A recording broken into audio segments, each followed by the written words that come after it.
Existe la firme creencia de que una madre hará todo por el bienestar de un hijo. Lo amará, lo protegerá y deseará siempre que su hijo sea feliz. Entre muchas otras cosas de las que, como sociedad, estamos convencidos en gran medida. Pero, ¿qué es lo que sucede cuando esto no ocurre así? Cuando la idea que tenemos de una madre amorosa se derrumba por completo. ¿Qué pasa cuando es precisamente una madre quien enferma a su hija, quien la utiliza y le arrebata su decisión y su libertad? ¿Qué ocurre en la mente de una madre así para que, sin ningún escrúpulo, le arruine la vida al ser que trajo al mundo? Y por otro lado, ¿qué ocurrió en la mente de esa hija para que decidiera poner fin a la vida de su madre? El día de hoy hablaremos de un caso ampliamente conocido, pero que a la fecha sigue generando discusión y controversia. Un caso complejo que no deja de sorprender y que encierra una historia marcada por el abuso, la inestabilidad mental y una serie de mentiras que tuvieron graves y terribles consecuencias. Esta es parte de la historia de Didi y Gypsy Blanchard.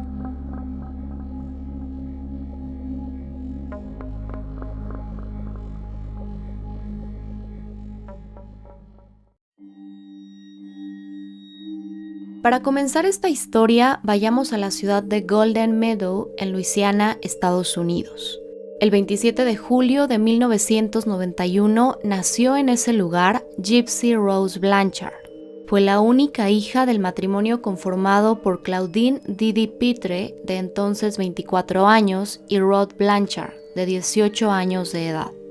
La relación de esta pareja, que contrajo matrimonio en diciembre de 1990, fue efímera, pues en julio de 1991, antes del nacimiento de Gypsy, Claudine y Rod ya estaban separados.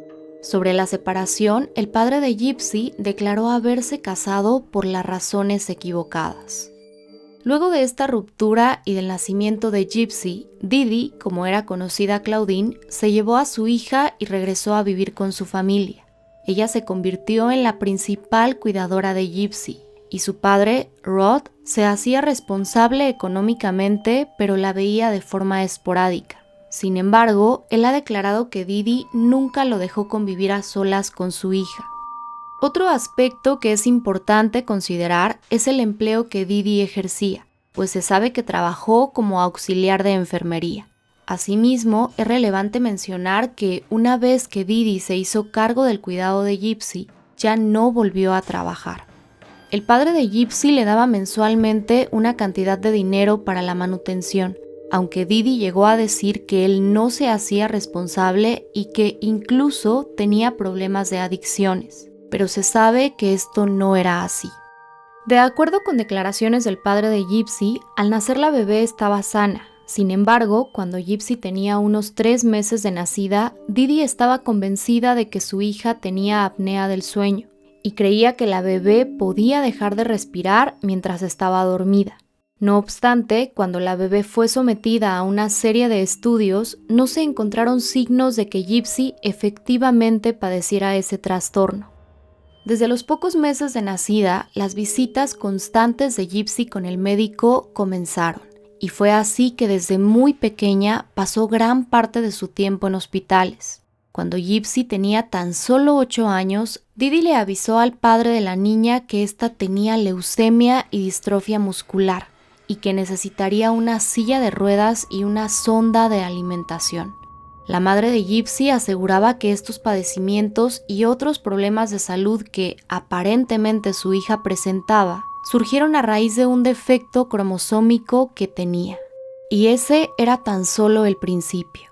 Durante varios años, Gypsy fue sometida a distintos tratamientos médicos, incluidas cirugías, y llegó a dormir usando un respirador. Su madre afirmó que, además de las enfermedades ya mencionadas, Gypsy tenía asma, discapacidades auditiva y visual, y que presentaba convulsiones. Una de las intervenciones quirúrgicas realizadas a Gypsy fue la extirpación de un par de glándulas salivales. Esto luego de que su madre argumentara que presentaba un problema de babeo. Años después, la propia Gypsy declararía que su madre le dio medicación para provocar el exceso de salivación. Se cree que, como en cierta etapa de su vida, Didi trabajó en el ámbito de la enfermería, conocía el lenguaje médico y una gran cantidad de tecnicismos, lo que hacía que siempre que fuera cuestionada acerca de algún supuesto padecimiento de su hija, tuviera una respuesta. Además, en las consultas médicas era solo ella quien explicaba los supuestos síntomas y el historial médico de su hija. Gypsy permanecía en silencio. Algunas personas que las conocieron tanto a ella como a su madre han asegurado que Didi parecía tener todo bajo control y que era elogiada frecuentemente por todos los cuidados que prodigaba a su hija. Y quizá ustedes se pregunten cómo es posible que los médicos que trataron a Gypsy no se dieron cuenta de lo que estaba sucediendo o que incluso notificaran a las autoridades. Se conoce que, en cuanto a la distrofia muscular que supuestamente padecía Gypsy, en una ocasión le fue practicada una biopsia que demostró que la niña no tenía ese padecimiento. Sin embargo, su mamá insistió en que sí lo tenía. Además, cuando un médico cuestionaba a Didi o los resultados clínicos no coincidían con sus afirmaciones, ella se alejaba y buscaba a un nuevo especialista. Esto fue algo que no solo hizo con médicos, sino con familiares y otras personas cercanas que comenzaban a sospechar y la cuestionaban. En las famosas fotografías de Gypsy con su madre podemos ver a la menor en silla de ruedas, por lo general con una enorme sonrisa y sin cabello. Respecto a esto, se sabe que Didi le dijo a su hija que debido a que la medicación para su presunta leucemia provocaría que su cabello se cayera totalmente, era mejor raparlo de una vez antes de que eso sucediera. Por supuesto que eso nunca pasaría, pues Gypsy no tenía cáncer. Otra situación que se observa en las fotografías y que llama la atención es la falta de dientes en Gypsy, pese a que ya no estaba en una edad en la que esto fuera normal. Se cree que la respuesta a esto está en la intensa medicación que le fue administrada desde temprana edad, sumado a que se ha informado que cuando sus dientes comenzaron a debilitarse, simplemente le fueron extirpados.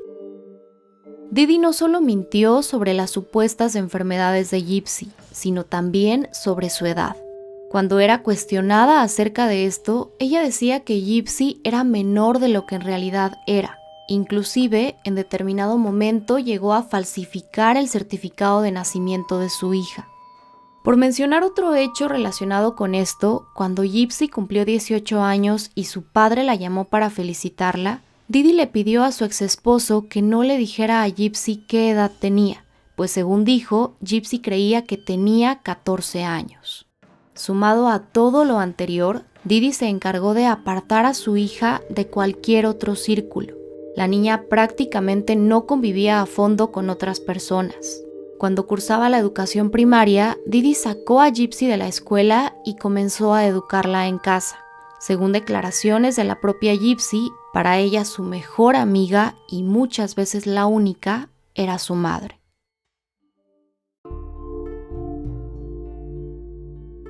Luego de vivir durante algún tiempo con los abuelos maternos, Gypsy y su madre se mudaron a Slidell, Luisiana, una ciudad más cercana a Nueva Orleans. Se cree que esta mudanza ocurrió porque el abuelo de Gypsy comenzó a cuestionar el hecho de que usara silla de ruedas. Es de resaltar que, en su libro, Gypsy asegura que su abuelo abusó de ella. En 2005, el huracán Katrina azotó a Nueva Orleans y la casa en la que vivían Gypsy y su madre resultó seriamente afectada, quedando prácticamente en ruinas. Este trágico hecho resultó conveniente para la historia que Didi pretendía mostrar como real, pues dijo que todos los registros médicos y el certificado de nacimiento de Gypsy se habían destruido. Esto la convertía en la única persona que conocía el historial médico de su hija y le dio la oportunidad de modificar el certificado de nacimiento original. Al haber perdido su casa y usando el argumento de las enfermedades de su hija, Didi obtuvo el apoyo gubernamental para mudarse al estado de Missouri. Aunque inicialmente vivieron en una casa rentada, 3 años más tarde, en 2008, la asociación Hábitat para la Humanidad construyó una casa especialmente diseñada para Gypsy y su madre en la ciudad de Springfield. La casa contaba con una rampa de acceso para silla de ruedas y una bañera de hidromasaje para ayudar al tratamiento muscular de Gypsy. Un año antes, en 2007, Gypsy fue nombrada por la Fundación Ollie como su niño del año. Dicha fundación está dedicada a la defensa de los derechos de los receptores de alimentación por sonda. Para este punto, la historia de Didi y Gypsy Blanchard atrae fuertemente la atención y los medios de la zona convierten a Gypsy en una celebridad local. Madre e hija comienzan a ser sumamente conocidas en la comunidad y Didi, quien ostenta una imagen afable, dulce y un aspecto físico muy particular, es vista por una gran mayoría como una madre soltera entregada al cuidado de su hija enferma y que se había quedado sin hogar por el paso del huracán Katrina. Esta fama que acarreó la historia de Gypsy atrajo también a patrocinadores que les hicieron donaciones en efectivo, así como otros regalos entre los que se encontraban boletos para conciertos, encuentros con artistas famosos y un viaje a Disney World. Es importante señalar que años después, Gypsy declaró que ella sabía que no necesitaba usar silla de ruedas ni una sonda de alimentación. Sobre todas las demás enfermedades, ella aseguró que estaba confundida y no sabía si las tenía o no. Pese a que Gypsy dijo saber que algunas cosas no eran verdad, afirmó también que no podía revelarse a lo que su madre decía, pues ella la manipulaba. I remember my mom had gave me this little glass house and she said, one day this will be real. Otras investigaciones han ido más allá en sus afirmaciones, señalando que Didi ejercía un control total sobre su hija. En el documental de Max, Mommy, Dad and Dearest, publicado en el año 2017, algunos vecinos y la propia Gypsy declaran que su madre siempre tomaba su mano con fuerza en frente de otras personas. El psicólogo clínico Mark Feldman, quien es entrevistado para el documental, opina que esa acción es una forma de afirmar el dominio sobre otra persona, haciéndole saber de esa manera que no es libre. En el documental, Gypsy aseguró también que su madre la golpeaba. Unos años antes, cuando una vida distinta se veía muy lejana, Gypsy declaró respecto a la relación con su madre: "Somos como un par de zapatos, nunca estamos bien el uno sin el otro". En 2007, un médico que atendió a Gypsy hizo declaraciones reveladoras. Tengamos en cuenta que en esta fecha, Gypsy Blanchard tenía ya 16 años. Fue el médico Bernardo Flasterstein quien afirmó ver señales de alerta cuando examinó a Gypsy por su aparente distrofia muscular, asegurando que Gypsy no tenía los síntomas de ese padecimiento. El médico declaró haberle dicho a Didi que los diagnósticos anteriores de Gypsy estaban equivocados, ante lo cual la respuesta de Didi no fue positiva. Ella se molestó y salió diciendo a las enfermeras que no volvería. El médico Flasterstein escribió una carta al médico principal de Gypsy, en la que le informaba de sus sospechas, diciéndole que creía que Didi Blanchard sufría del síndrome de Munchausen por poderes. Aunque hizo estas aseveraciones, Bernardo Flasterstein dijo no contar con las pruebas suficientes para informar de lo que pasaba a los servicios de protección infantil. De acuerdo con un informe policíaco, en 2009, otro médico se comunicó con las autoridades para informarles que no había encontrado en Gypsy ningún síntoma de las enfermedades que supuestamente tenía. Se sabe que en 2011 se da el primero y único intento de escape de Gypsy Rose, mismo que resultó frustrado. Luego de que Gypsy escapara con un hombre mayor que ella, que conoció en una convención, su madre la encontró junto a él. Con base en posteriores declaraciones de Gypsy, luego de que Didi la llevara de vuelta a casa, destruyó su computadora y su celular con un martillo, y le dijo que si intentaba escapar nuevamente, haría lo mismo con sus dedos.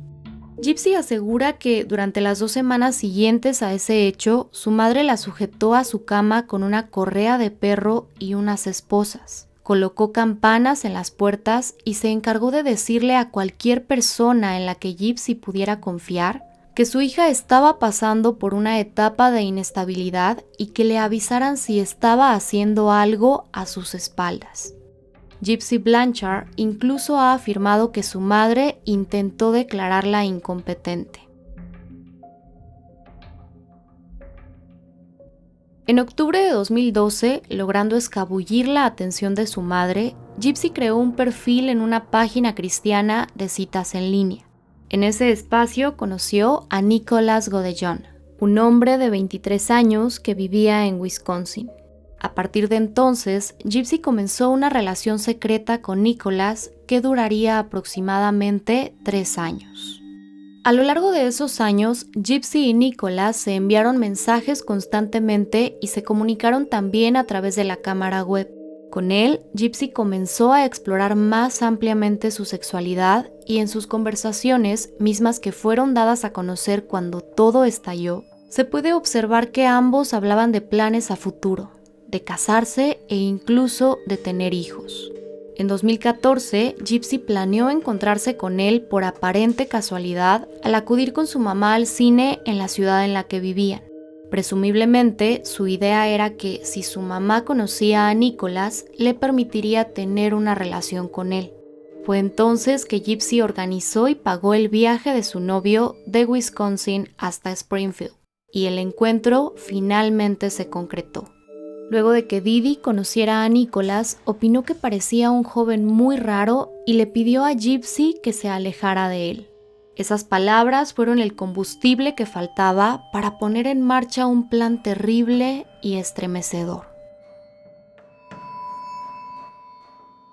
El domingo 14 de junio de 2015 hacía una tarde calurosa en Springfield, Missouri.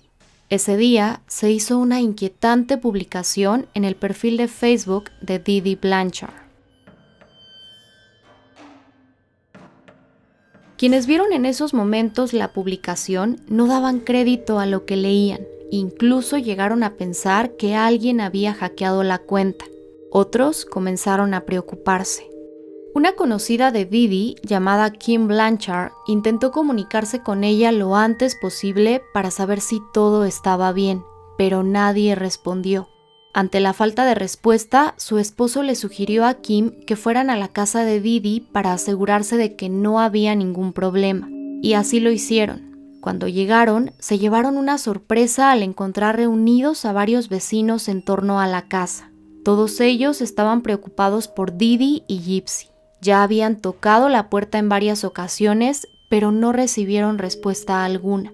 Y todo parecía más extraño aún cuando veían que una furgoneta que Didi acababa de comprar y en la que se trasladaban con Gypsy estaba estacionada en la entrada.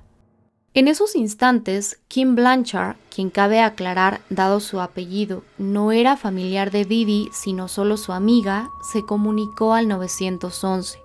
La policía le informó que tenían que esperar una orden para ingresar al domicilio, pero que, si les era posible, ella o su esposo podían intentar ingresar a la casa. Es necesario mencionar que las ventanas de la vivienda tenían una película protectora que las cubría por completo, haciendo muy difícil ver hacia adentro. El esposo de Kim logró entrar a la casa a través de una de las ventanas, y tras revisar en el interior, no vio ni a Didi ni a Gypsy. Sin embargo, se percató de que todas las luces estaban apagadas y el aire acondicionado estaba encendido. Más allá de eso, no pudo observar ningún indicio de robo u otra irrupción. Luego de esto, y sin saber aún qué pasaba con Didi y Gypsy, la policía comenzó a tomar declaraciones, pero no fue sino hasta pasadas las 10 de la noche que se obtuvo una orden de registro para ingresar al domicilio. Lo que encontraron fue estremecedor. En su habitación fue encontrado el cuerpo de Didi Blanchard, de 48 años de edad, con evidentes signos de apuñalamiento. Se determinó que llevaba varios días sin vida. De Gypsy no había rastro alguno, pero todas sus sillas de ruedas, su tanque de oxígeno, medicamentos y su sonda de alimentación fueron hallados dentro de la casa. Sus vecinos y personas cercanas estaban sumamente preocupados por ella, y la investigación para dar con su paradero se puso en marcha. Conforme las averiguaciones comenzaban a tomar curso, una joven llamada Aaliyah Goodmansey se acercó a la policía. Ella les contó que había iniciado una amistad con Gypsy desde tiempo atrás, teniendo contacto mayormente en línea a través de un perfil falso de Facebook que Gypsy había creado. De acuerdo con la investigación, se concluyó que Gypsy tenía al menos 5 perfiles falsos en Facebook. Aaliyah mostró a las autoridades copias de sus conversaciones con Gypsy y les relató cómo ella le habló de su interés por conocer a otros chicos y tener un novio como cualquier joven de su edad.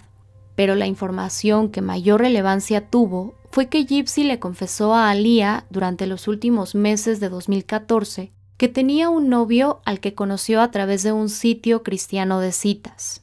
Gypsy le dijo que estaban enamorados, que a él no le importaba su discapacidad y que llevaban aproximadamente 2 años comunicándose sin que su madre se diera cuenta, pues ella no aprobaría la relación, pese a que ella anhelaba crecer y llevar una vida normal. El nombre de ese novio era Nicholas Godillon.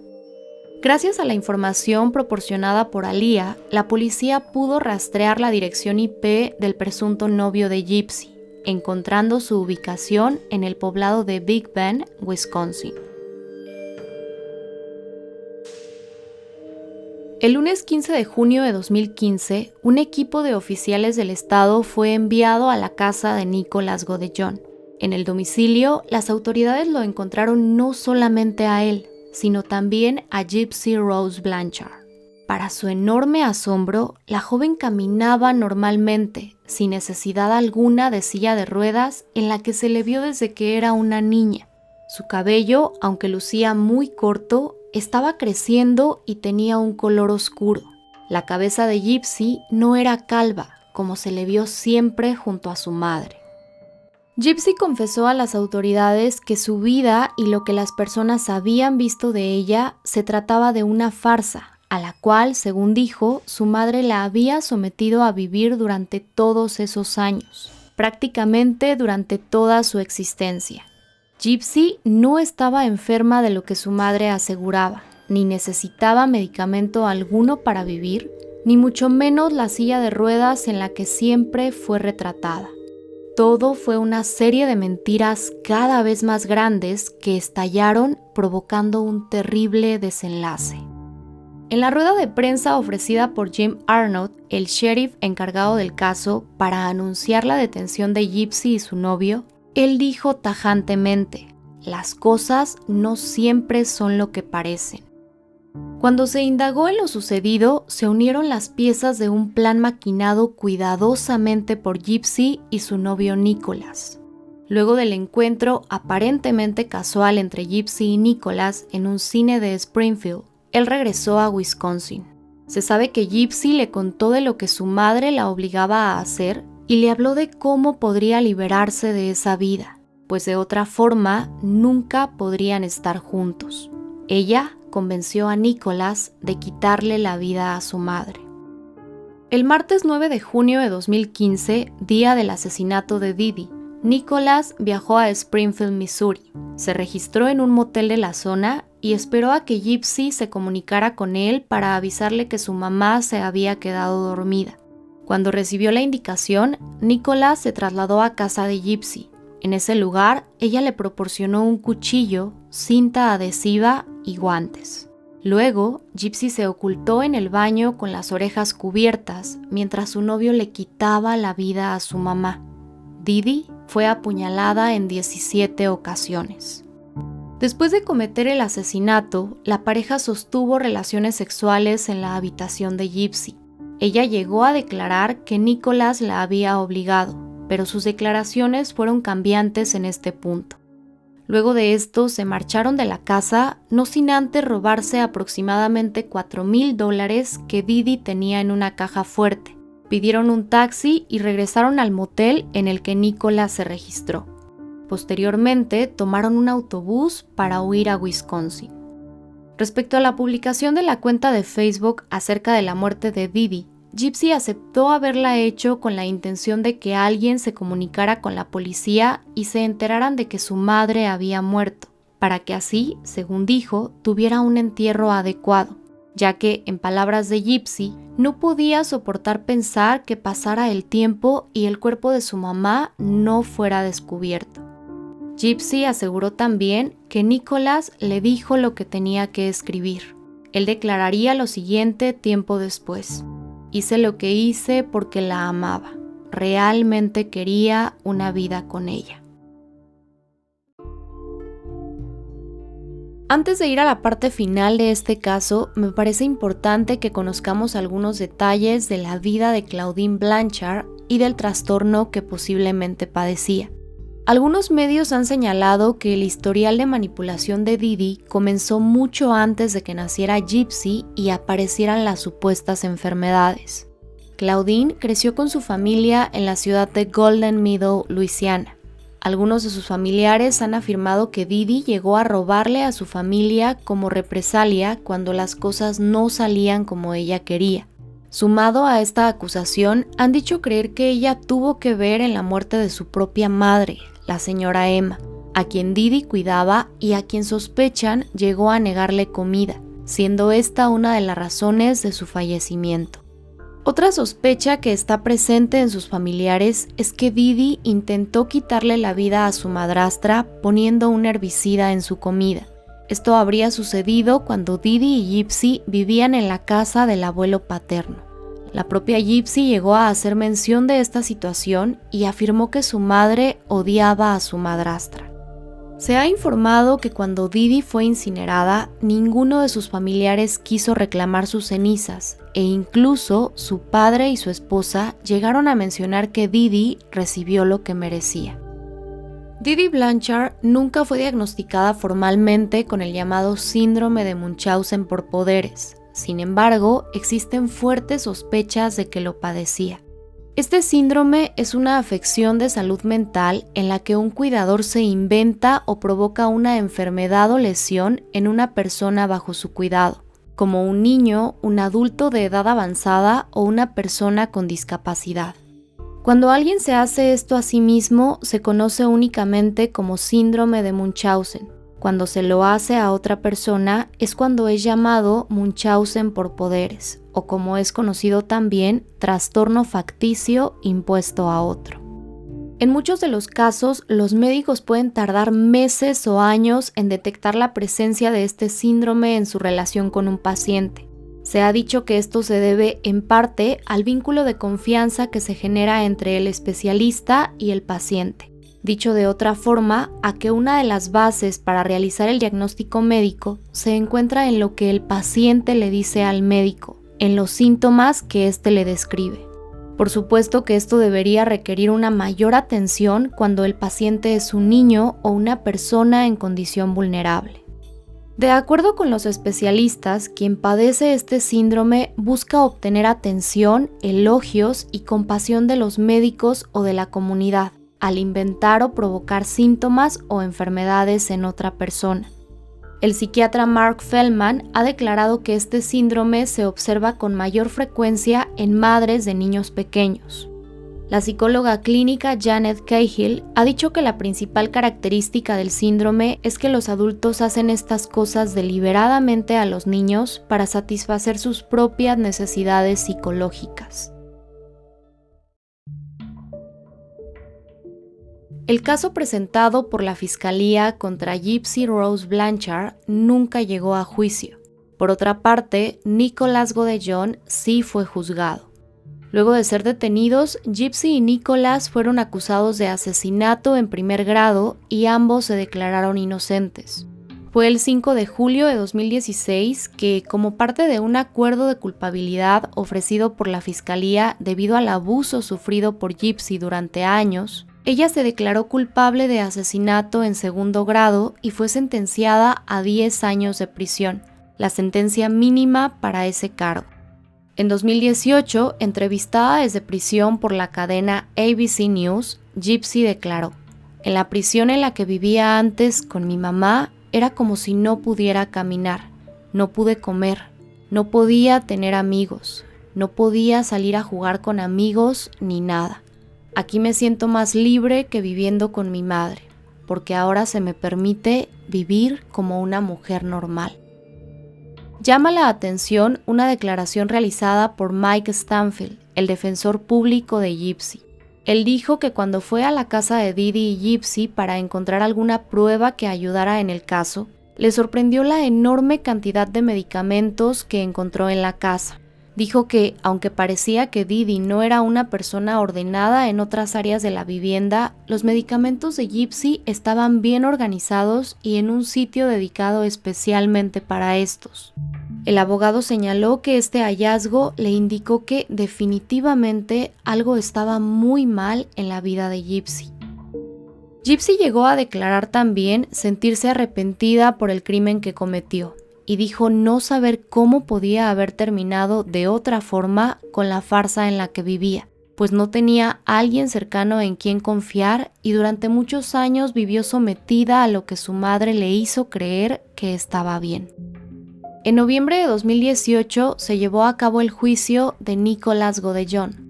En este proceso, Gypsy testificó que ella ideó el plan de asesinar a su madre porque era la única forma en que podía escapar de la vida de abuso que llevaba. Cuando fue cuestionada sobre por qué ella misma no llevó a cabo el plan, dijo que no lo hizo porque era demasiado aprensiva y no le gustaba ver sangre. Dwayne Perry, abogado de Nicholas, argumentó que su cliente padecía autismo y que había sido manipulado por Gypsy. Señaló que él estaba tan obsesionado y enamorado de ella que habría hecho cualquier cosa. En el juicio se expuso que tanto él como Gypsy apelaron a sus instintos más oscuros para quitarle la vida a Didi. Por otro lado, la fiscalía argumentó que lo que en realidad motivó al acusado fueron sus deseos sexuales y el poder estar con Gypsy Blanchard. En relación con este punto, se sabe que en 2013, Nicholas fue arrestado luego de ser sorprendido viendo pornografía y masturbándose a las afueras de un McDonald's. Respecto a su condición mental, cuando Nicholas declaró ante la policía, dijo que solía tomar medicamentos para controlar las voces que escuchaba y que sospechaba que tenía un trastorno de personalidad múltiple. No así, veamos lo que dijeron los especialistas acerca de esto. El psicólogo Ken Franks fue el especialista presentado por la defensa.